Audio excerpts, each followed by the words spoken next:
Muy buenos días, Panamá. Hoy es miércoles, pues 20 de abril. Usted nos ve por Next Canal 21, nos escucha por KW Continente. Una mañana, pues, empezamos con el segundo día de visita del secretario de Estado Blinken. Hoy será su último día. Esa es la reunión donde Estados Unidos, entre otros temas, tocó el tema ucraniano. Pues hoy también vamos a hablar con Ucrania en un momento en que Mariupol está a punto de caer. Los soldados ucranianos dicen, pues no sabemos si podremos resistir, no sabemos si estaremos con vida dentro de unas horas. Fue uno de los últimos mensajes llegados desde esta ciudad sitiada. Un día también en el que cierran las inscripciones para los aspirantes al CEN del PRD. Eso, pues, todos expectantes de qué pasará. ¿Habrá un CEN de consenso? Pues ayer se presentó Rosario Turner. Hoy se presenta Alex Lía, la segunda vicepresidencia. Ayer, pues, también, ¿qué va a pasar con el vicepresidente de la República y sus aspiraciones a secretario general? Sí, todo eso está en qué pasará. Un día también en el que, ayer, una de las protestas realmente vergonzosas. Pues ingenieros y arquitectos protestaron frente a la Contraloría. Piden una mejora salarial. Y es una pena, pues, que estudiantes de élites, de la élite académica, pues, porque no es una materia fácil ninguna de los que estaban allí, han pasado por tal vez una de las profesiones más difíciles y más sacrificadas que hay, pues, mendigando salarios. Un día, pues, en el que, la noticia del día, la lotería juega mañana, así que, pues, estaremos dándoles esas decenas. Y yo quiero, pues, en nombre de la radiodifusión en general, hoy, pues, enviarles ese sentido pésame, pues, a aquellos que recuerdan las radionovelas. Pues ayer falleció, pues, doña Nelda García, ya, pues, fue compañera de trabajo ahí en KW Continente junto a Ovidio Samaniego, en la última vez que se permitieron o que se produjeron radionovelas, pues, tanto en el circuito RPC, ella trabajó también en Radio Panamericana, así que, pues, su sepelio será en la iglesia de Antonio María Clarete, esto es en el área de la Tumba Muerto, o mañana jueves a las 11 de la mañana. Don José.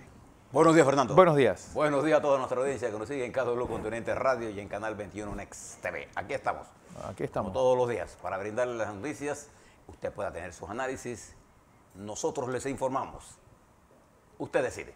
Oiga, Fernando, usted que viene de la radio, un hombre de radio, y su familia, una familia de radio, las radionovelas jugaron un papel importante. Hay gente que se olvida que antes, cuando no había televisión, y estoy hablando tan cerca como del 62, bueno, hasta el 70, y han entrado a los 70 hubo radionovelas. Sí, nosotros tratamos de hacerlo a inicios de los 90. Sí, y El Derecho de Nacer, Tanganica, Los Tres Villalobos, Villalobos, El Príncipe Tamacún, ¿se acuerdan? Tamacún. Esas son radionovelas que le hacían mujeres y hombres que trabajaban en la radio, hacían los sonidos. Era una cosa... No, además el libreto. Guillermo Rodolfo Valdés, el propio Lucho Botello. Bueno, muchos de ellos, hijo Miguel Fernández, que fue tal vez uno de los grandes actores. Carlos Reyán. Al gran Néstor de Icaza. Néstor de Icaza. Bueno, así que a todos esas... ¿Qué voces? ¿Qué voces? ¿Qué día de dorados de la radio? En aquella época, usted conocía a la gente. Harry Iglesias. Harry Iglesias, por la voz. Yaneida Valdés. O sea, usted tenía una imagen, probablemente no se acercaba mucho, pero la voz le definía a usted. Creía cómo era el personaje. Cómo era el personaje. Ahora, en la televisión, es la imagen. Exacto. Es al revés. A usted, en la televisión, usted puede bajarle y ve la imagen y usted sabe, tiene una idea de lo que está pasando. Bueno, la tía Julia y el escribidor trata sobre alguien que era una profesión, el libretista de radionovelas. Este era un traductor, pero al final... Y aquel periodista de radionovela tenía que tener un lenguaje, porque tenía que aprenderse un libreto, ¿no? Y Rodolfo Valdés escribía. No, hacía todo. Yo creo que el periodista más versátil que ha habido en la historia de nuestro país. Bueno, mañana vamos a despedirnos de un gran periodista, Don Plin. Don Plin. Mañana a las 4 de la tarde, iglesia de Santa Marta de Betania. Bueno, mire, hoy, miércoles 20 de abril, Se celebra en nuestro país una reunión de nuestro continente, porque es una reunión continental, con la presencia de distinguidas delegaciones. Y es bueno comenzar este noticiero dándole a nuestra audiencia y a usted la importancia de nuestra nación en el momento, en los acontecimientos que más tarde le vamos a narrar que están ocurriendo en el mundo, con la mejor información obtenida dentro de esta guerra, en la que una de las guerras que se desarrolla es el control que las partes quieren hacer de la información que sale de la guerra. Sí. Es decir, usted tiene que saber diferenciar entre lo que es mentira y lo que es verdad, y tener que buscar mucho más y no dejarse llevar por lo primero que ve, porque hay mucha información falsa. Rusia tiene un formidable equipo. Bueno, intervino en las elecciones de los Estados Unidos en el 2019. Bueno, te digo, es que la herencia de la KGB, KGB tenía un departamento de mentiras, es decir... Ahora tiene otro. Más poderoso. Bien. Oye, antes, José, quiero también, pues hablando de gente buena que se nos está yendo, los servicios en memoria de Santiago Torrijos serán mañana a las 11 de la mañana en la iglesia de San Francisco de la Caleta. El viernes 22 de abril, 11 de la mañana, iglesia de San Francisco de la Caleta. Nuestros pésames a la familia Torrijos. Torrijos López. Don Santiago Torrijos López. Bien, fíjese lo que ayer le hablábamos de el problema que existe todavía y agravado de la cadena de suministro en el mundo. Esta cadena de suministro que en la COVID se creó por diferentes razones y que ahora se complica más porque grandes puertos de la República Popular China, entre ellos Shanghái, se encuentra atiborrado de barcos. Y esto plantea un problema porque la carga contenerizada, que es una de las cargas, se mueve con contenedores. Claro. Y en algún lado los contenedores están vacíos en un lado y están llenos en otro. Entonces nos quedamos sin contenedores. ¿Y qué ha pasado ahora? El costo del transporte marítimo se ha incrementado. Entonces, para los que manejan cargas, saben cuánto pesa el costo por demora. Y esto tiene un precio, otro costo en la inflación. Pero lo que lo quiero recargar es qué papel jugamos nosotros en esa cadena mundial de transporte. Para entenderlo, tenemos que mirar el hub logístico que tenemos nosotros. Le voy a hablar del Canal de Panamá y de nuestro sistema portuario.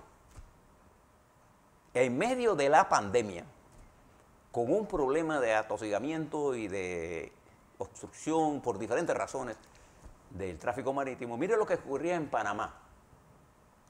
En el año de 2021, la República de Panamá, por el Canal de Panamá, transitaron 516.7 millones de toneladas swap, que son, las toneladas swap son las toneladas que tienen que ver con el sistema universal de arqueo de barcos.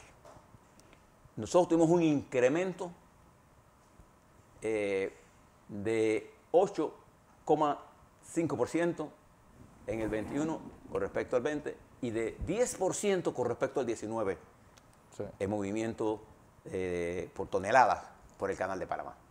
Dato importante, porque en medio de todo esto, ahora, con la cadena de suministro en proceso de mayor complicación,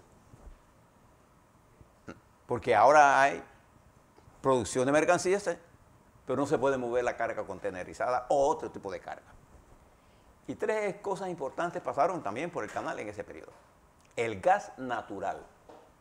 Yo quiero que ustedes diferencien bien entre lo que es el gas natural líquido, el GNL, y el GLP, el gas licuado del petróleo. Dos gases diferentes. Uno será de la refinación y el otro sale naturalmente. El gas natural creció en este proceso, que se movió del este de los Estados Unidos a Asia, que es la ruta del canal, es la ruta más. Ese gas creció en 35%, porque hubo un frío muy intenso. y porque además, observe, uno de los grandes problemas en el mundo europeo hoy es el problema del gas. El suministro de gas. Observe para que usted vea que es una de las discusiones. Y va a haber un cambio en el patrón de consumo y nosotros tenemos que darle seguimiento a eso. El gas, el licuado de petróleo, tuvo un incremento de 12-15% sobre el tránsito en el canal. Hablo en términos de toneladas de la unidad que nosotros la medimos, las unidades de Sistema Universal de Arqueo de Buques. Esto representó que nuestro crecimiento en el canal fue de 8,5% en el 21, en medio de la pandemia. Y la carga contenerizada sigue siendo la carga más importante que pasa por el país. Claro. Pero el crecimiento más importante del año se debió a esto y a los graneros, la carga granel, que es otro de los elementos importantes para transportar y bregar con la distribución de materia prima para producción de alimentos. Esa es la importancia de nuestro canal, eso es lo que quiero traerle a colación en el momento. Si usted mira las fotos aéreas sobre Shanghái, que son impresionantes, Sí. ¿usted la vio? ¿Ya? Usted ve esa cantidad de... ¿Y por qué está? Por el cierre que hay, porque en eso China Popular tiene unas medidas drásticas. La teoría del gobierno del presidente Xi Jinping es cerrar completo. Y Shanghái y varios puertos en China está cerrado. Entonces eso crea un tranque y nuestro canal tiene un nivel de desarrollo muy más fluido. Para los visitantes que están aquí, usted mire el canal de Panamá, las filas en tránsito, llegan a 60, 70 barcos. Sí. Nosotros estamos luchando para que se pase más rápido. Y ustedes han visto, los que están aquí ahora nuevos, están viendo por qué nosotros hicimos la ampliación del canal, claro, que ha representado tremendos ingresos para la República de Panamá. Duplicó los ingresos. Pero además de eso, los puertos de contenedores nuestros que tenemos aquí en Panamá, el primero y tercero del mundo, del área De América. De América, están aquí en la República de Panamá, tuvieron un año excelente en el manejo de carga contenerizada, que subió casi al 12%. Casi estamos en 8,5 millones de manejo de TEUs. Entonces, yo quiero que ustedes tengan eso en la mente, porque ese es parte, además de todo el sistema logístico panameño, que no solamente es esto que estoy hablando de la zona. El secretario de Estado, Anthony Blanqui, bajó en Howard, en el aeropuerto, y ahí pudo observar lo que fue la antigua base militar de Howard convertida en una zona industrial de primer orden. Una de las cosas de las que los panameños podemos sentir orgullosos de ese proyecto de Panamá Pacífico. Y además tenemos la zona libre de Colón. Nosotros tenemos una gran experiencia en el manejo de estos temas, que son los temas de discusión importantes. Es por ello la importancia geopolítica, geoestratégica de la República de Panamá. Lo que quiero es que tenga eso en mente, porque nosotros, dentro de eso, tenemos que también manejar uno de los problemas que son importantes en el mundo, que es el manejo de agua potable. Nosotros somos administradores de agua dulce. Algunos pensaban que por qué no, el canal no usamos agua salina. Pero usted se imagina, el daño y fue la razón por la que se hizo en esclusas, porque agua del Pacífico al Atlántico, del Atlántico al Pacífico, en cruda, significaría cambios ambientales de tremendo peso. Y no sería posible hacer. Un canal de esta naturaleza, como lo hemos hecho nosotros con esclusas y agua dulce, no es posible hacerlo más nunca en ningún lado. Bueno, también era más fácil inundar que cavar. Entonces, esto nos plantea a nosotros que nosotros estamos en el marco del mundo por el peso que tenemos y la importancia de nuestra ruta, que sirve para destrancar lo que está pasando. Y por eso Panamá es un canal que debe permanecer abierto. Nuestra ruta, no solamente el canal, yo estoy hablando de la ruta del sistema logístico panameño, a la cual nosotros tenemos una gran experiencia. Cuando piense en el mundo ahora, de todo lo que está ocurriendo, la carga contenerizada, la carga marítima, es más fácil, más barata que la carga aérea.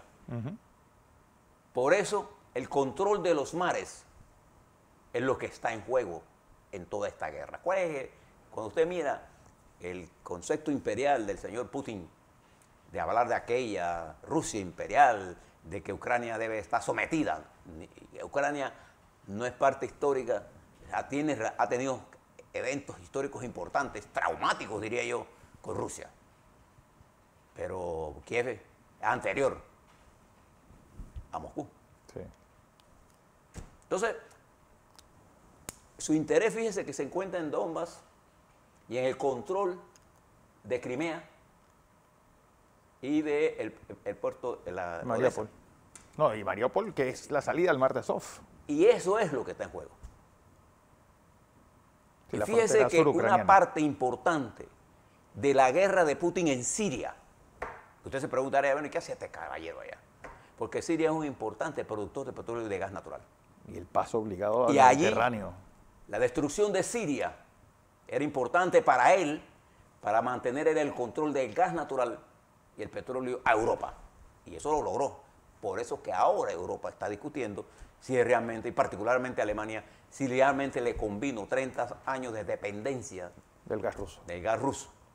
Y Bueno, ahora es se que plan- ahora lo que está pasando, José, y quiero también, para que vean que nada es casual, es decir, toda esa campaña de Greenpeace en contra de las plantas nucleares parece que estaban financiados por Rusia Claro. para que las cerraran y depender de ese gas natural. Es decir, no todo lo que brilla es oro y esto es un juego de sombras, no de gente realmente idealista que está pensando, no. No, y en al Rusia- final hubo un fin ulterior que era el cierre de las plantas nucleares para depender del gas ruso. Claro, esa era la intención. Y por eso la intervención, la intención de Rusia de destruir Siria, como lo hizo, ¿no? Ahí no pasa nada. Es decir, Nada. eso era el paso obligado En lo del gas. absoluto. Entonces, se dan relaciones extrañas, al parecer a usted. En Rusia hay un sistema de espionaje, porque su propio presidente vive de la mentira, del espionaje. Los espías son mentirosos por naturaleza. Ese es su trabajo. Ese es su trabajo. Y en ese sentido, financiaron grandes campañas para hacer cada vez más dependiente a Europa del petróleo y del gas natural. Por eso los oligarcas rusos Se hicieron tan se extremadamente hicieron ricos. tan multimillonarios, incluyendo a Putin. Y eso es lo que está en discusión en el mundo. De allí la importancia extraordinaria de las elecciones en Francia. Porque sobre la teoría de un ultranacionalismo que encarna a Putin y que se extendió por Europa. Observen para que ustedes vean el ascenso del ultranacionalismo en Alemania, en Francia. Bueno, en Hungría acaban de ganar las elecciones. En Alemania, en Francia, el domingo hay elecciones. Le Pen ha variado su discurso, pero no ha cambiado su sustancia. Marie Le Pen. Pero es que también hay algo, José, que ayer leía a un filósofo español, Miguel Ángel Quintana Paz. Por primera vez, y es algo que se está dando pues, en el siglo XX, hay coincidencia entre el mercado y el Estado. ¿Qué significa eso? Que uno cada vez ve más coincidente lo que piensan las grandes corporaciones con lo que los estados están promoviendo. Y eso obviamente excluye a gran parte de que no entiende esa dinámica y no entiende tampoco pues, esa coincidencia en lo que fue la lucha ideológica del siglo XX entre los que veían las soluciones de los problemas en el Estado y los que lo veían las soluciones de los problemas en las corporaciones. Ahora mismo unidos, ¿qué queda? Por eso ese arraigo y por eso ese gran avance que ha tenido la derecha, los nacionalistas y todo aquel que diga, bueno, es que yo no puedo pensar en algo que me van a imponer desde afuera una gran corporación ahora que el Estado está sumiso. Y no es el nacionalismo, es el ultranacionalismo. Usted recuerda a Steve Bannon dando seminarios a la gente de Le Pen, a los españoles, y promoviendo la división de Europa. ¿Quién financiaba todo eso? Sí.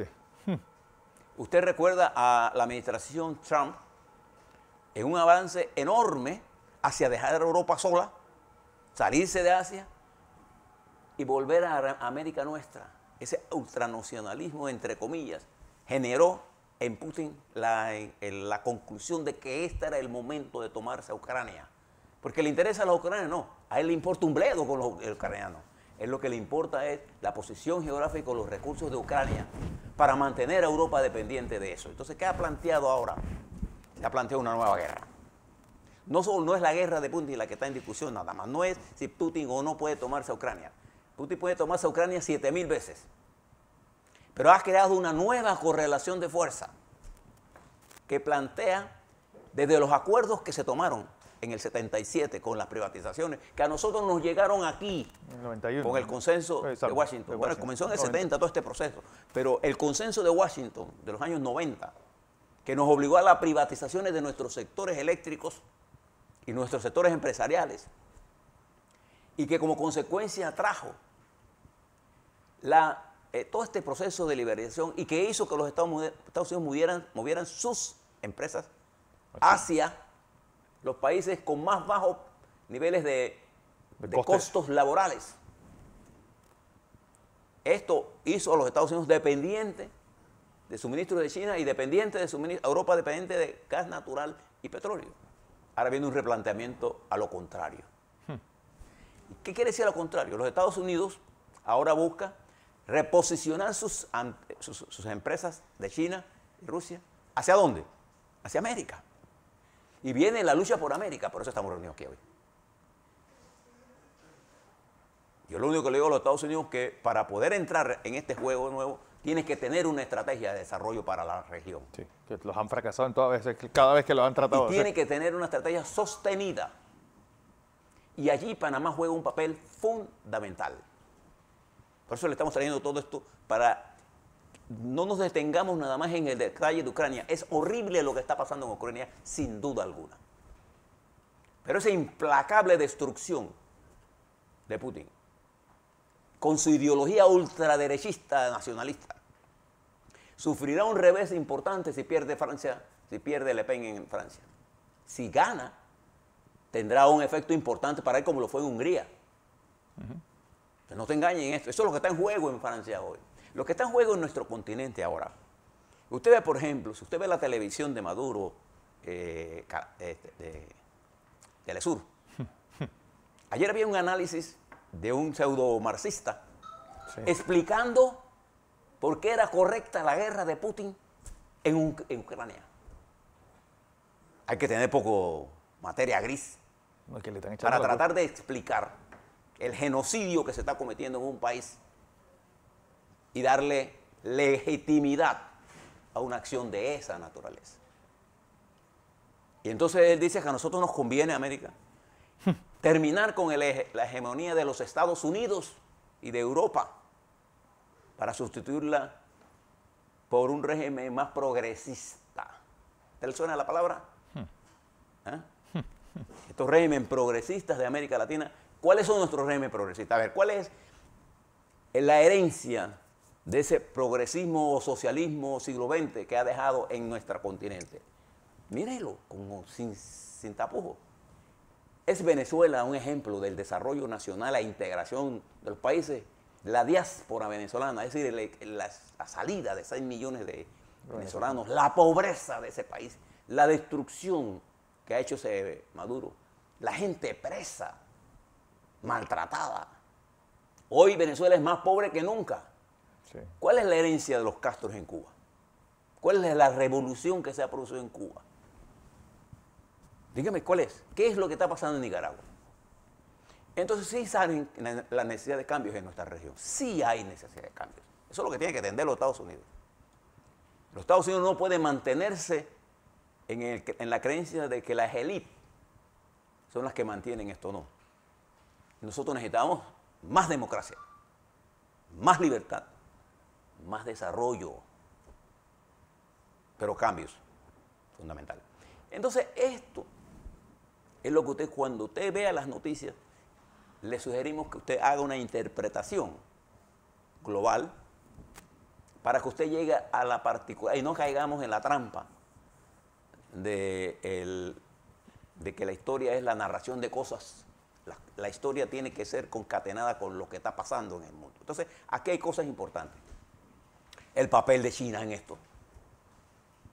Porque China le conviene estancar la guerra, porque China está estancada en este momento. China Popular como gran usuario. Y recuerde el canal. ¿Quiénes son nuestros principales usuarios del canal? En primer lugar, por lejos los Estados Unidos con el 60%. Le sigue Japón y China casi empatados con 15%. Y el cuarto usuario del canal, ¿usted sabe cuál es? Corea del Sur. No es México. No es México ni Ecuador y Ecuador. Y el quinto usuario más importante es Chile. Si nosotros sabemos eso, y si nosotros entendemos la hermenéutica del desarrollo económico del país, entenderemos qué tenemos que hacer. Porque tenemos que integrar el país, tenemos que integrar territorialmente el país, que se encuentra dividido. Por eso que no es... Belisario Porras pensó desde el principio en la construcción de un ferrocarril de Chiriquí a Panamá. Nosotros tenemos que integrar la nación para que sea una nación en desarrollo completo. Ahora, con las nuevas situaciones del replanteamiento de la nueva sociedad que busca Europa, Estados Unidos, y que Estados Unidos está pensando en mover y lo va a tener que hacer, porque ya se dieron cuenta que los regímenes tipo Putin no son confiables para largo plazo. Ahí lo está viendo. Una de las grandes demostraciones que está haciendo esta guerra es desnudar a Putin. ¿Se acuerda que Putin hasta caía bien? Sí, sí. La gente lo celebraba. Bueno, la revista Time lo escogió en el 2016 No, como el hombre del año. Él cultiva su cuerpo más que su mente. No lo ve, que él siempre anda bien vestido. Sí, pero usted lo mira en su rostro autos de alta gama. y es un conjunto de mentiras. Y él ha tenido con China un acercamiento, solo que China ha sido más desconfiada. Y aquí es donde juega un papel Xi Jinping. Y juega un papel importante Modi en India. Y fíjese lo que ha pasado. Presten atención a esto que no le estamos dando atención. Se firmó ya un acuerdo entre la isla Solomón y la República Popular China para el desarrollo de la defensa en Samoa. Usted, Fernando, que usted conoce la geografía de esa área, el que controla esa entrada controla el Indo-Pacífico. No, además que controlas todo lo que es. Y por eso pues, los japoneses hicieron ese escudo para aislar a Australia y Nueva Zelanda. Y el que controla Panamá controla la entrada a los grandes océanos Pacíficos y Atlánticos. El canal de Panamá no se hizo aquí por un deseo de tener un canal. No, hay que entenderlo. Y ahí es donde toma magnitud de carácter geopolítico y estratégico la decisión de las generaciones panameñas que culminó con Omar Torrijos. Nosotros adquirimos el canal de Panamá como ruta estratégica y mantenemos al canal como empresa rentable. Estos números que yo le estoy dando hicieron posible que en este año nosotros nos enteraran cerca de 2.300 millones. 2.100 millones. Creo que esa es la cifra. 2.085, si mal no recuerdo. ¿Cuánto entrega Pemex? ¿Cuánto pierde Pemex? Es un pasivo. Entonces, observe todo esto y piense en el potencial de la República de Panamá para el futuro. La guerra en Ucrania sigue siendo una de las grandes tragedias de la humanidad, pero hay 7 guerras simultáneamente desarrolladas en el mundo. No se olvide de Yemen, no se olvide de Etiopía, no se olvide de la destrucción de Libia, no se olvide de la República Popular del Congo, no se olvide de la masacre que están haciendo los militares allá en Myanmar. En Myanmar, en la antigua Birmania. No se olvide de todo el Sahara Central. Todo el Sahel. Donde están muriendo niños, cantidad de gente, en la disputa de esta nueva situación, de este nuevo parto de la historia. Es allí donde nosotros tenemos que entender que para poder incluso lograr lo del canal, nosotros tenemos que tener un nivel de unidad y de comprensión con los Estados Unidos de lo que queríamos hacer. Tenemos que tener un nivel de comprensión interno de los riesgos que estamos afrontando para saber cómo nosotros vamos a movernos en este mundo tan complicado, pero que nos reta la inteligencia. A la vuelta, Fernando, vamos a hablar sobre el COVID. Vamos a hablar lo que está pasando políticamente aquí, qué pasó con estas reuniones que se están haciendo aquí en Panamá, que tienen una cobertura mundial importante. Sígale la atención, sígale la pista. ruta. a lo que está pasando en el mundo. ¿Qué dicen de nosotros? Las imágenes que están saliendo de Panamá, las bellezas de imágenes en términos... Cuando en un mes tenemos la Bloomberg, la TAM. ¿Qué está pasando en las elecciones en el PRD? ¿Qué importancia tienen esas? ¿Qué importancia tiene esta reunión de los partidos políticos ayer que estaban discutiendo sobre el futuro? No sobre las elecciones, sobre la coyuntura. Parece que nos escucharon. Aquí hay que mirar lo que está pasando ahora.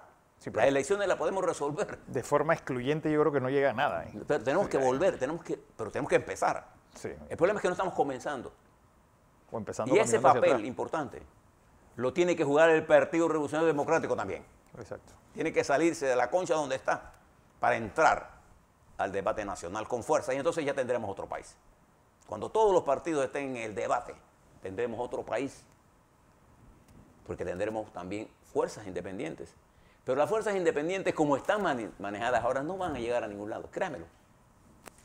Pero el mundo no va a esperar por nosotros. A la vuelta de eso y más en el plano nacional.